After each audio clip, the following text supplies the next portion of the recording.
안녕하세요. 저는 30대 직장 다니는 남성입니다. 남성이 이 채널 글을 쓰려고 하는 것에 아직도 망설이고 어색하네요.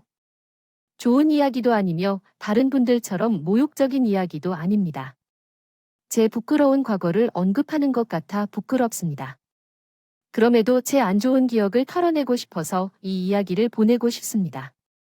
예전에는 항상 과거 이야기가 나오면 움츠러들었지만 이제는 새 출발을 위해 완전히 털어내고 싶습니다. 제 신원이 드러날까 두려워 자세히 설명하기는 어렵지만 최대한 상세히 이야기해 보겠습니다. 어릴 적 아버지가 일찍 돌아가셔서 어머니와 둘이 힘들게 살아왔습니다. 아버지가 떠나셔서 어린 나이에 저에겐 많은 문제가 있었습니다. 가장의 부재로 인해 경제적으로도 힘들게 살아야 했고 학교에서도 항상 농담을 들을 정도로 어려웠습니다. 가정주부인 어머니는 아버지 없는 가정에서 매일 매초 힘들게 살아왔습니다. 어머니는 열심히 일하고 돈을 벌어와서 우리를 돌보았지만 우리 형편이 쉽게 좋아지지 않았습니다. 저를 키우느라 고생한 어머니를 보며 자랐고 그녀를 위해 노력하고 싶었습니다. 벌고 싶은 마음이었습니다. 그래서 저는 중학교 시절부터 작은 알바라도 하며 어머니께 도움이 되는 아들이 되고 싶었습니다. 제가 공부라도 잘했으면 출삼해서 어머니 호강이라도 시켜드릴 수 있었을 텐데 공부머리도 없고 공부에 전념할 만한 형편도 되지 못했던 저는 대학 진학을 포기하고 20살이 되자마자 군입대를 하게 되었습니다. 어차피 군대는 다녀와야 했기에 빨리 다녀와서 돈을 벌겠다 생각을 했던 거죠. 당장 무엇을 해야 할지도 모르겠고 남자들의 가장 큰 문제인 군 생활을 먼저 해결하고자 들어간 군대에서 저는 제 길을 찾게 되었습니다. 생각보다 잘 맞는 것 같은 군 생활이었고 제가 전역을 앞두고 있을 때 저를 눈여겨 보시던 중대 내 간부님께서 부사관 지원을 권해주셨어요. 제 학벌과 형편에 나름 안정적인 직업이 될 수 있다 싶었고 그렇게 부사관이 되기로 결심했습니다. 그렇게 전문과서부터 시작한 직업 군인으로서의 삶을 열심히 살아가던 저는 어차피 군대 내에서는 돈 쓸 일도 별로 없기에 매달 어머니에게 월급으로 보내드리며 저는 조금의 생활비로 한 달을 버텼습니다. 그렇게 군 생활을 하며 제 나이도 20 중반이 넘었습니다. 군인이라는 신분 때문에 여자를 만나기가 쉽지도 않았지만 돈을 모으는 것이 목표였던 저는 연애 한 번 제대로 못하고 나이를 먹었습니다. 20 후반이 되어가며 나도 내 짝을 찾아야겠다 싶었지만 외부와 단절된 저는 어디에서 존재하는 여자와 결혼하게 될지도 몰랐어요. 제가 사람이라서 외롭기도 하고 한 번쯤은 친구들처럼 사랑을 해보고 싶기도 했죠. 그렇게 휴가를 나와 친구들과 놀던 중 한 여자를 만나 제되었습니다. 경실에 가끔 참석했지만 친구들의 추천으로 술자리에 여자들과 함께하게 되었고 그날 우연히 제게 운명의 상대 민주를 만나 제어서 반하고 말았습니다. 민주는 천사같이 보이는 밝은 성격으로 재미있게 놀기도 잘하고 대화도 잘 통해 군인으로서 제게 관심을 보이며 여러 가지를 묻곤 했습니다. 그날부터 서로 연락을 주고받으며 서로를 이끌려 연애를 시작하게 되었습니다. 민주가 고백을 받아준 그 다음 날 설레는 마음으로 훈련할 상황에서 잠들기가 쉽지 않았어요. 휴가를 나와 여자친구와 사귀게 된 쟤는 설레이는 마음과 함께 항상 아쉽고 그리는 마음을 가지고 있었습니다. 군인으로서 근무지가 멀어 민주와 장거리 연애를 하게 되었지만 사랑의 힘으로 어렵고 지칠 줄 모르고 열심히 만나러 다녔습니다. 이전에는 별로 할 것 없다 생각했던 외출이 연애를 시작한 후에는 너무나 소중할 수밖에 없었습니다. 민주를 한 번이라도 더 보고 싶어 가서 몇 시간을 걸어갔어요. 연이 붐새요. 몇 시간 달리고 민주 만나서 함께 놀이공원 가요. 민주, 도시락 싸서 챙기고 제 얼굴 살피면서 챙겨요. 각 장소 중요했는데 전에 안 보낼 때도 있었어요. 그래서 언제나 아쉽고 미안했어요. 연애 중 이런 생각해야겠어요. 여자친구 없을 때 끝단분 문제도 생겼어요. 온데 없이 연락 끊은 날도 있었고 민주 바쁘다는 이해했지만 나한테는 다른 였어요. 장거리 연애를 하다 보니 항상 민주와 멀어질까 불안했던 나는 결국 민주에게 그 사연을 물어보게 되었습니다. 민주야, 근데 우리 같이 있을 때는 정말 좋고 그런데 왜 헤어지면 연락이 없어? 혹시 나랑 문자고 왠지 꿀잠 주는 침대와 같은 느낌, 이 귀찮아? 오빠랑 문자하는 게 귀찮을 이가 있어? 왜 답이 없어? 찌질해 보일까 봐 걱정했지만 걱정되는 마음에 직접 물어봐야 했습니다. 대체 무슨 말을 해줄지 긴장하던 나는 민주의 설명을 듣고 민주를 이해할 수밖에 없었습니다. 내가 너무 연락이 없어서 오빠가 걱정했구나. 미안해. 나는 그래도 바쁜 와중에 열심히 답장하려고 했는데 그래서 바빠다 보니까 자꾸 깜빡이네. 사실 내가 연애를 많이 해보지도 못했고 공부하다 보니까 남자친구랑 연락이 안 되는 게 잘 적응이 안 돼. 그래도 같이 있을 때는 오빠한테만 집중하려고 하는데 떨어져 있을 때면 나도 내 일이 바빠서 그렇게 돼. 내 오빠가 혹시 섭섭해하는 걸 어떻게 해야 할지 걱정했는데 역시 섭섭했구나. 미안해. 내가 너무 소홀해서 아니면 너가 사정이 있으면 어쩔 수 없지. 나는 혹시 너가 메시지나 전화를 귀찮아하는 건가 해서 슬퍼해도 연애를 많이 안 해봐서 몰라서 물어본 거야. 하지만 그날을 기다리리라. 누구도 내가 바로 그에게 이야기해야겠지만 숙중에서도 더 나눠지지 않은 의지를 느껴 단장할 순 있었지만 우리가 함께 있는 것을 주시지만 않은 고독함이 심할 때가 아닌 것일지요. 그것에 대해서도 미리 수습해서 같이 나서면 나에게는 정말 행복한 일이 아닐지요. 아직 내 맘도 표현하지 못한 마음도 속속에 조그마한 소망 분명 있겠죠 말이죠. 같은 일이 아니란 말에 있거나 즐기지 못하는 때도 힘든 방울 때문에 여행보다는 못할지도 모르지 않는 이에게 다가가서는 이들끼리 돕는 괜찮은 일이 될까요? 지금 마음으로부터도 성이 있을 때요. 하지만 막상 그 결심을 내리고 말았지요. 저는 민주와 함께 이 상황을 직면할 용기를 갖지 못했습니다. 그리하여 그고 얼마간의 시간이 흘렀죠. 한편 민주는 저와의 관계를 극복하고자 노력했지만 제가 피해갈 만큼 저희 상황은 어려웠습니다. 결국은 저는 어쩔 수 없이 이 사실을 받아들여야 했고 그 사실이 이별을 뜻함을 알았습니다. 마음 한구석엔 아쉬움이 남아도 이별은 결국은 불가피했습니다. 이후로도 여전히 그녀를 마음속에 간직하며 소중한 추억으로 기억하고 있습니다. 두렵기도 했지만 먼저는 남자다운 모습으로 여자친구의 부모님을 만나기로 했어요. 처음 뵙겠습니다. 제가 민주의 남자친구인 문성입니다. 왜 이렇게 목소리가 작냐고요?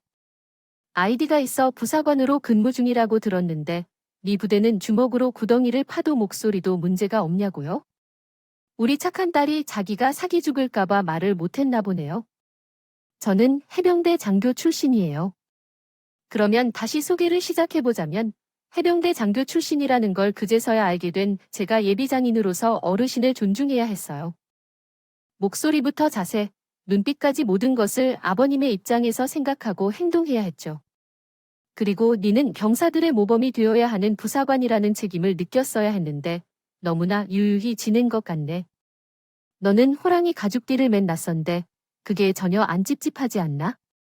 철름한 해병대의 부사관인데 왜 멍청한 짓을 했어? 미안합니다.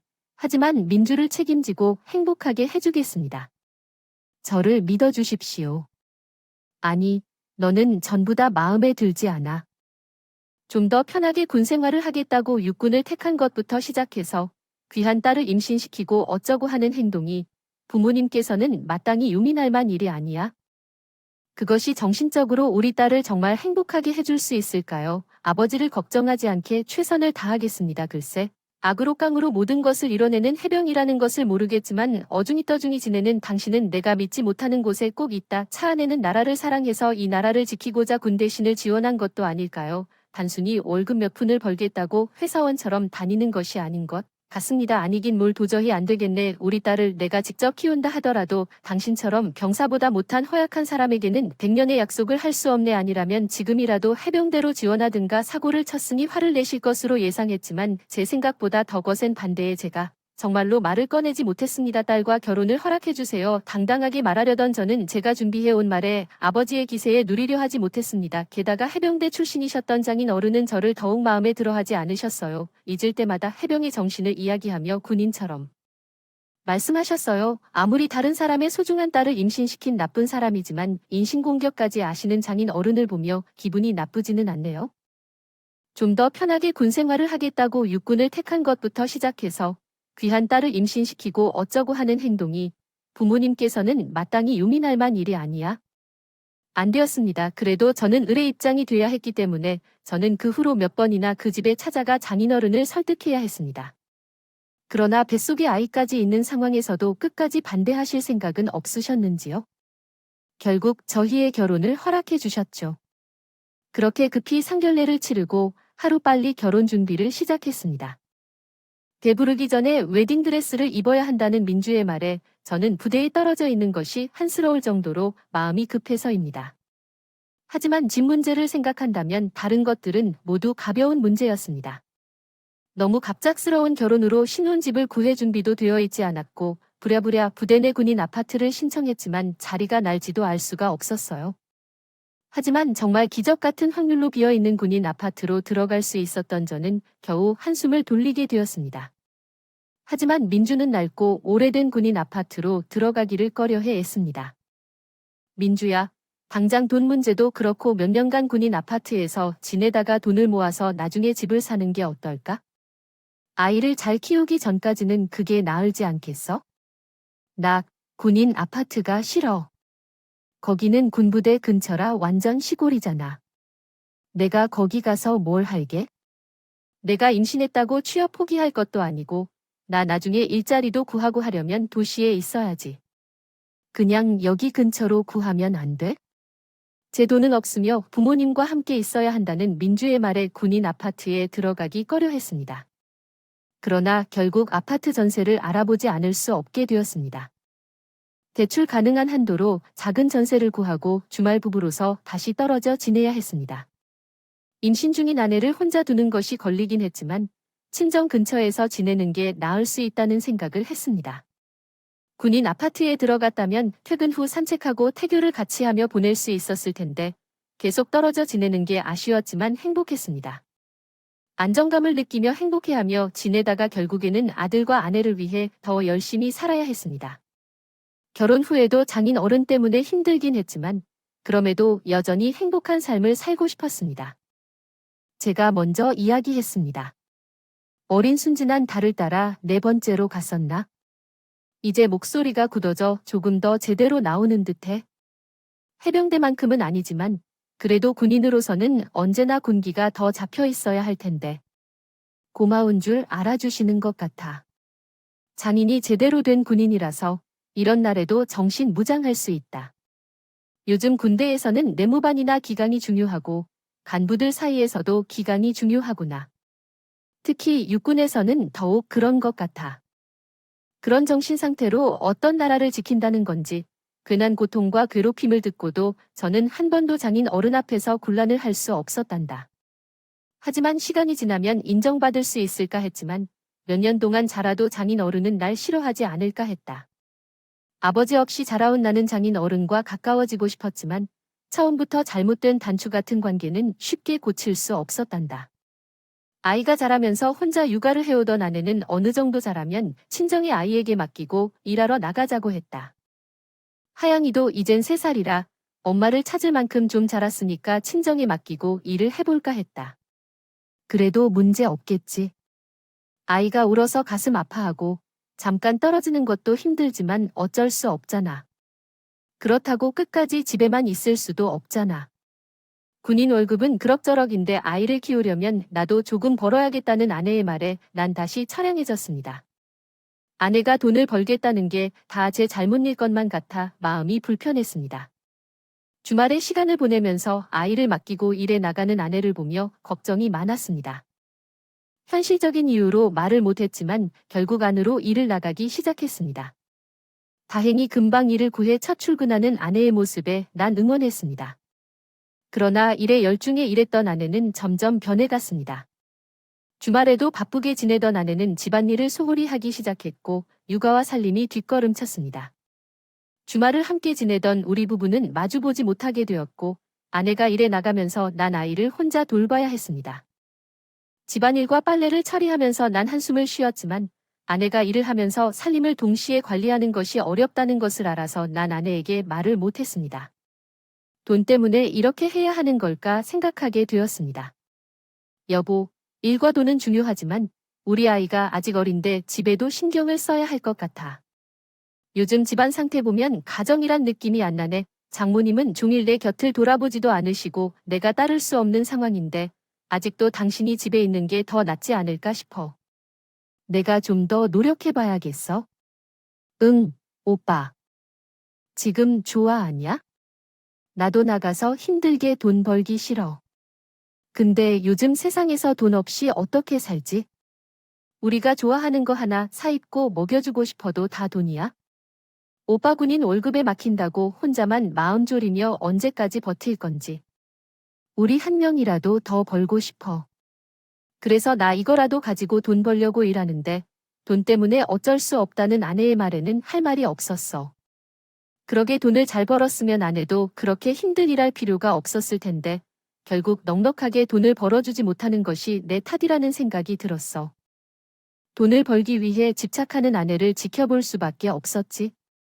아내와 멀리 떨어져 아무것도 할 수 없던 나는 임관 후 처음으로 군인으로서의 직업을 이어나가야 하는지 고민하게 됐어.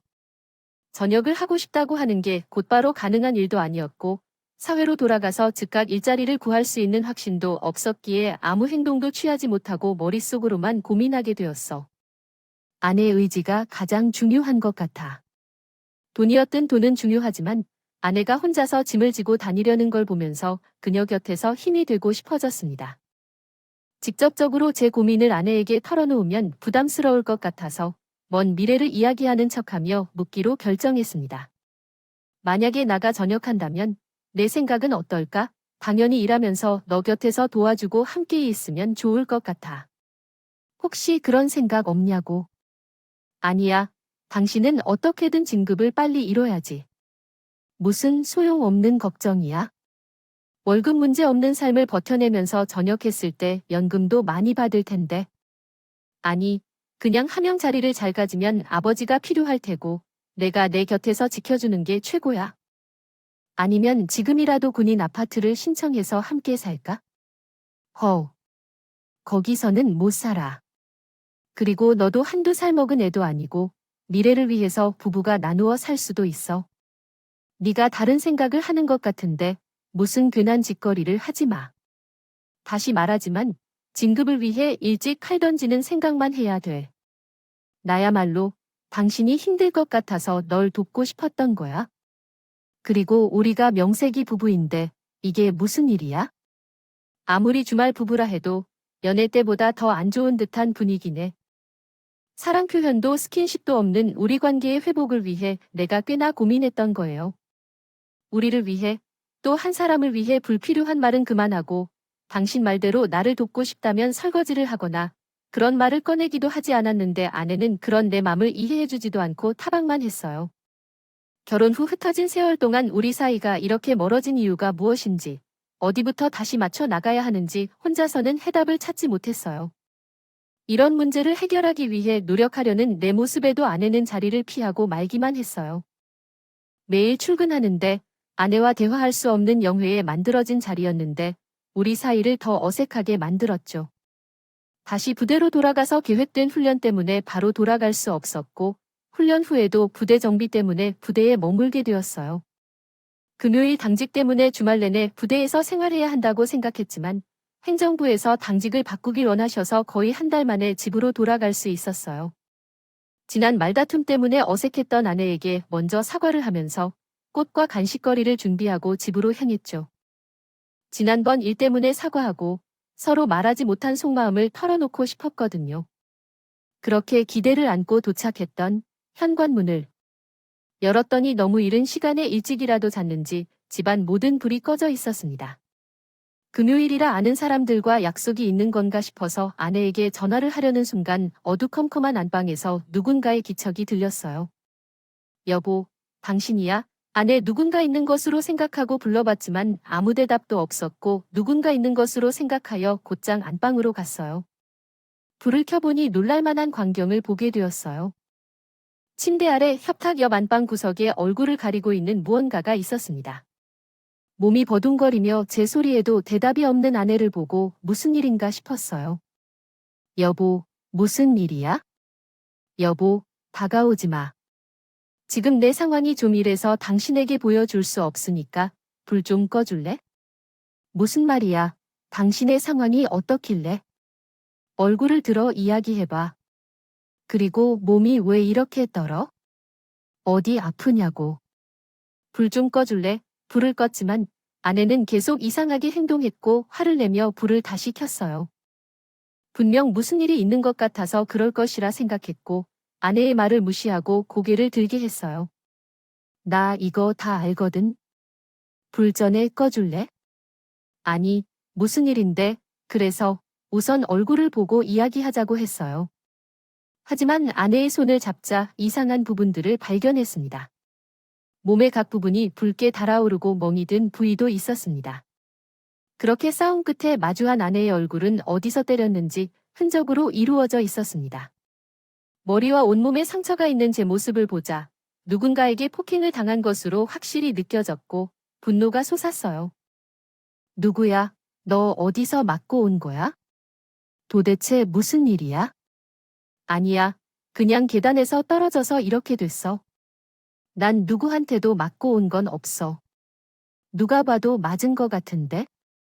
아니야. 그냥 굴러 떨어져서 맞은 게 아니라고. 는 어떻게 해주겠어요? 일하다가 12시에 귀찮아서 나온 건데 아니면 직장 동료가 때린 건가? 너희들은 왜 아무 말도 없어? 한명이는 어디 있어? 엄마랑 아빠는 누구야? 그만 좀 울어. 계단에서 굴러떨어진 거라고. 그리고 아빠가 때렸는데 왜? 한명이는 어디 있어? 엄마랑 아빠가 내가 이렇게 만드셨다고? 아뇨. 아빠랑 엄마 집에 있는 건 너지? 아빠가 때리는 거 아니야? 내가 잘못하면 때린다며? 한 남자의 딸로서는 아내이지만 그렇게 되어서는 안 돼요. 아버님 댁에 계시다가 나는 이번 일을 그냥 넘길 수 없어요. 아내가 아버님이 때렸다고 실수로 입에서 말한 것을 듣고 아내는 후회하며 부정했지만 상황은 이해할 수 없을 정도로 아버님이 아내를 때린 것으로 보였습니다. 심지어 큰딸에게 매질을 하더라도 손으로 때린 사실이 나를 여럿이 지치게 했어요. 아내의 반대에도 불구하고 나는 곧바로 아버님의 방으로 향했어요. 아버님, 여기 있으세요. 자식이라 해도 어떻게 딸한테 손을 대십니까? 해병대 정신으로 이런 행동을 하다니 연약하고 대항할 수 없는 약자를 어떻게 폭력을 행사할 수 있습니까? 라고 말했어요. 나가서 이야기를 해보세요. 결국 아버님은 차분하게 나를 대해주셨어요. 처음엔 차분한 모습에 당황했지만 아버님과 함께 이 문제를 해결할 수 있기를 희망했어요. 어느 날 아버지는 어디 말이나 들어보자는 신세를 내세워 집 안으로 들어갔다. 그리고 소파에 앉아 한참 동안 바닥만을 쳐다보며 묵묵히 있던 아버지는 앞서의 대화와는 달리 아무런 말도 하지 않았다. 나는 내 아님을 그런 식으로 때려놓은 아버지가 왜 아무 말도 안 하실지 궁금했다. 세상에, 혹시 내가 아니라도 다른 사람이 신고하면 아버지는 폭행죄로 처벌당할지도 모른다. 아버지가 마치 할 말이 있는 것처럼 아홉시면서 왜 아무 말씀도 없으신 건지 이해가 되지 않았다. 그리고 아버지가 아내에게 손찌개를 한 일에 대해 미안하다며 오호적인 말씀을 하시다가 갑자기 이혼하자고 말씀하셔서 당황했다. 아버지가 했던 잘못을 인정하면서도 왜 이렇게 이혼을 제안하시는지 이해할 수 없었다.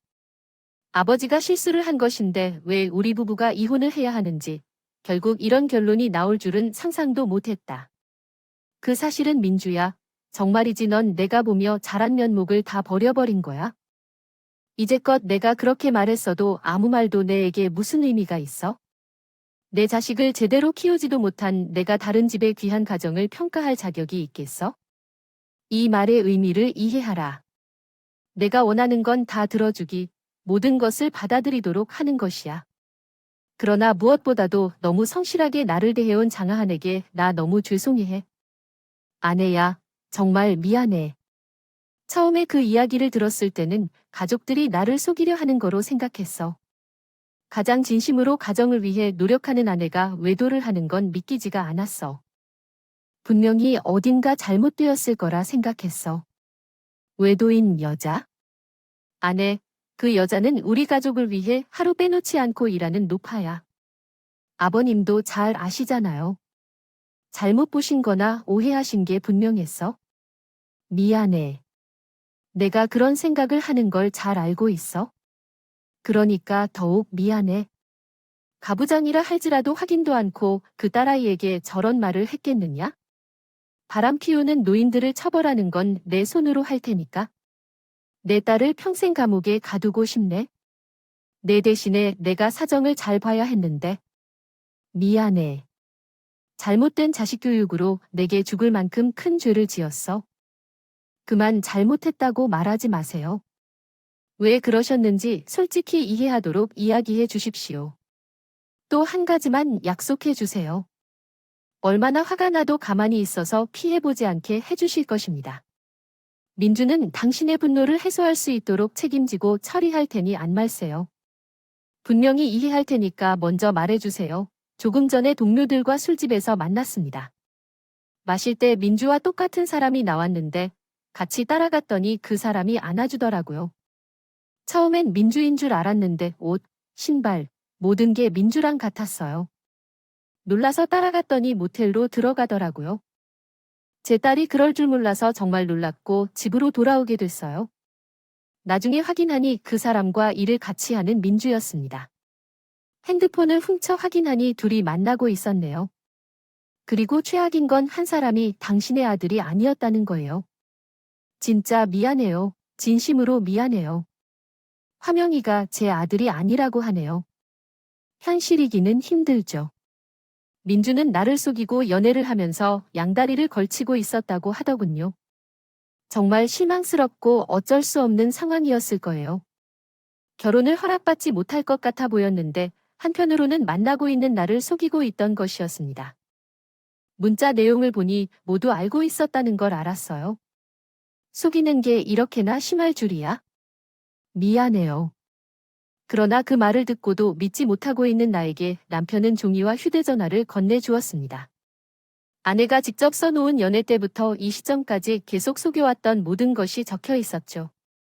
읽어볼 용기가 없었지만 아버지께서 정신을 차리라고 강조하셨어요. 갑작스럽고 충격적이어서 정리가 안 돼요. 하지만 정신 차려야 해요. 주어진 종이와 휴대전화를 잃거나 파괴하지 말아야 한다는 말씀이었어요. 법정에 가면 더 많은 증거가 필요하다고 하더라고요. 민주가 아니라고 주장한다면 그것이 나를 위해 도움이 될지도 모르겠어요. 그리고 민주와 이혼한 뒤에는 남편이 책임지고 교육을 시켜줄 거라고 하셨습니다. 다시 한번 미안하다며 용서를 구해주세요. 그런 아버지를 뒤로하고 나는 밖으로 나갈 수밖에 없었습니다. 지금까지의 내 삶은 모든 것이 무너지는 것만 같았어요.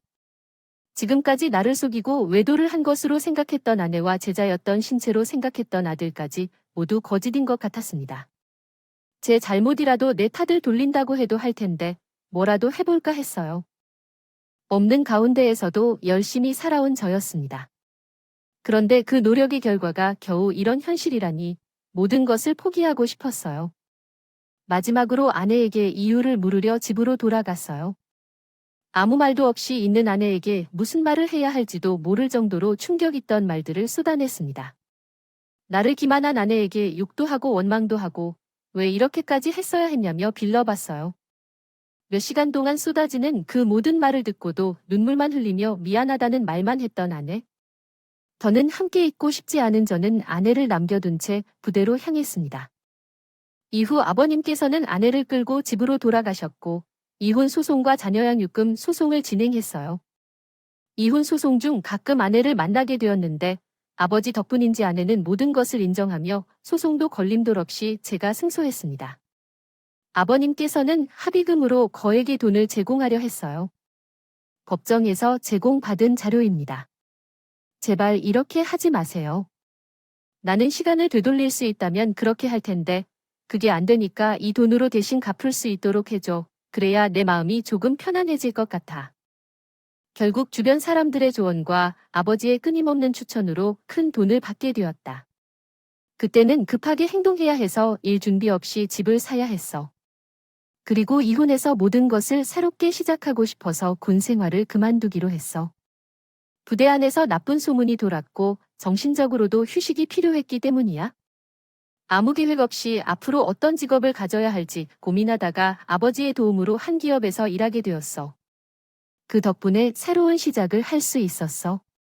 지금은 좋은 인연을 찾아 의지를 주고받으며 살고 있어. 아버지에게 여자친구가 생긴 걸 알리면서 더 이상 연락이나 도움을 받지 않으셨어. 불행 중에서 다행인지 모르겠지만 아버지 덕분에 불행한 결혼을 끝낼 수 있었고 값비싼 아파트와 새 직장을 얻을 수 있었어. 나의 일생의 이야기였다. 나는 그런 이유로 생각하고 앞으로 행복한 미래를 그리려고 합니다. 그러니 과거의 저를 많이 위로해 주시고 앞날에는 좋은 일만 담긴 나의 미래를 축복해 주시면 감사하겠습니다. 감사합니다.